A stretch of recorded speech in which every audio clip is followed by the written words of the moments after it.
Welcome to our Christmas Eve edition of Down at the Barns. And we're not only celebrating Christmas, we're celebrating the fact we've reached 1,000 subscribers. So we want to thank you very much for your support over the last year. What year it's been? Have a look at this. It's missing a bit. It's not exactly smooth, but I guess the engine's not so important on this particular journey. That is some machine.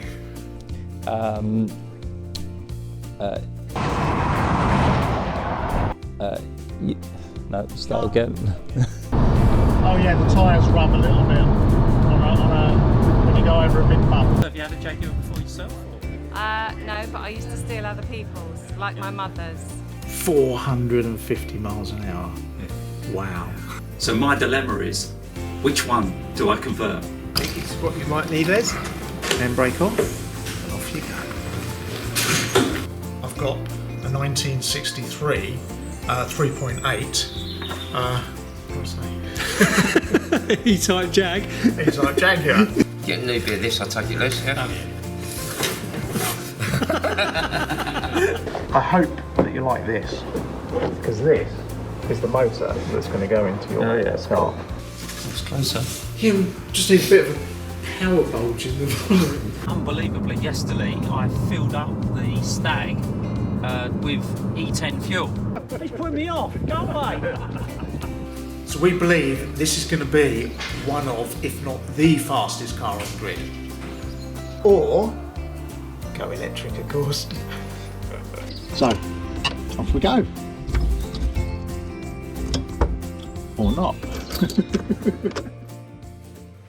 So this is our new project that we're going to be running now and into the new year, and it's a 1970s wedge. It's a Lotus Elite. It's a Lotus Elite Type 75, so it's not the first Elite that Lotus did, it's the later one.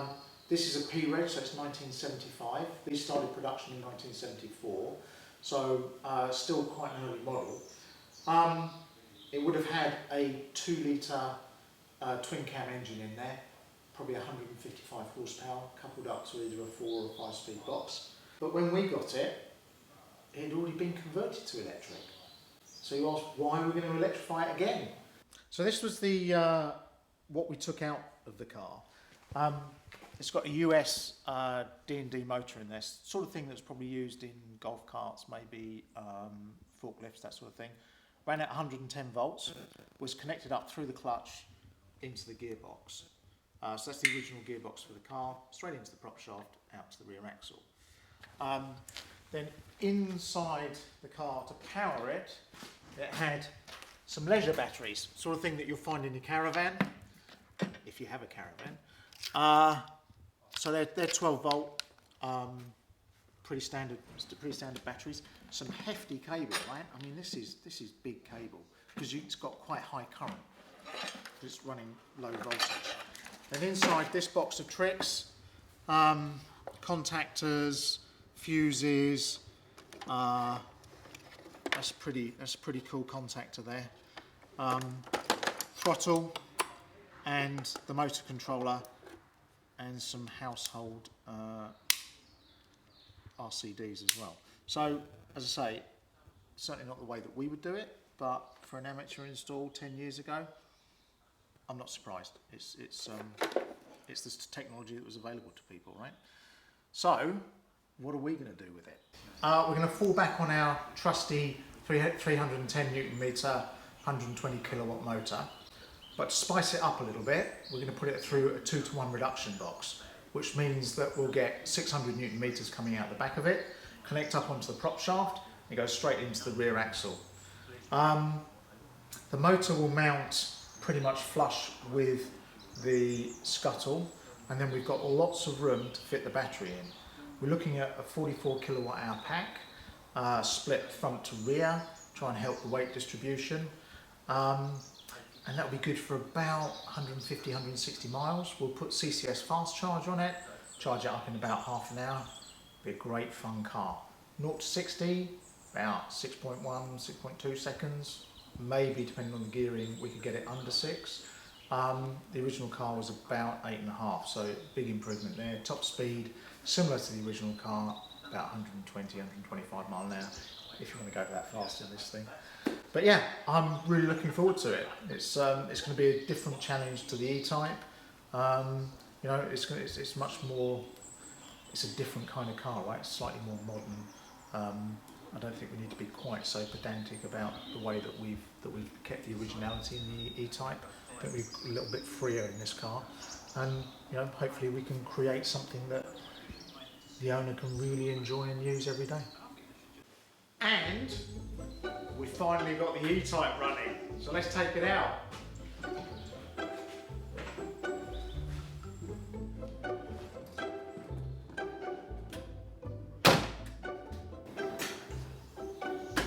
Push the starter, engage reverse.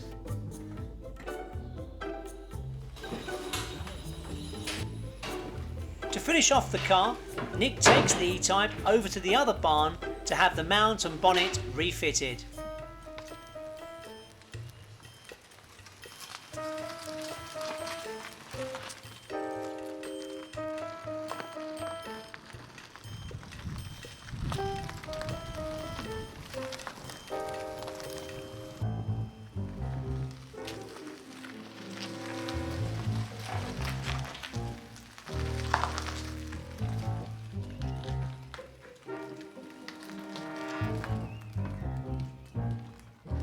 The bonnet is heavy and difficult to align and fit, so patience is necessary. Right.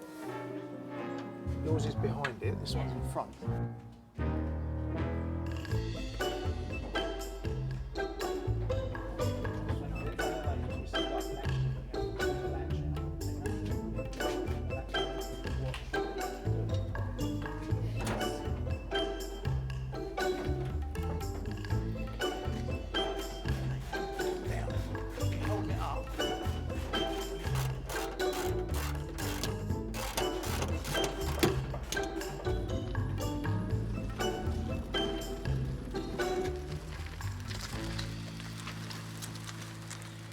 So that's the bonnet back on.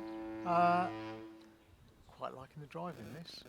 Got the customer coming tomorrow as well, which is a little bit daunting for the first drive in it. So bit of tidying up, bit of polishing, and then we'll see how it goes. Please subscribe to the channel in the link below, and we'll see you in 2022. Merry Christmas. Take it out for a blast. Yes.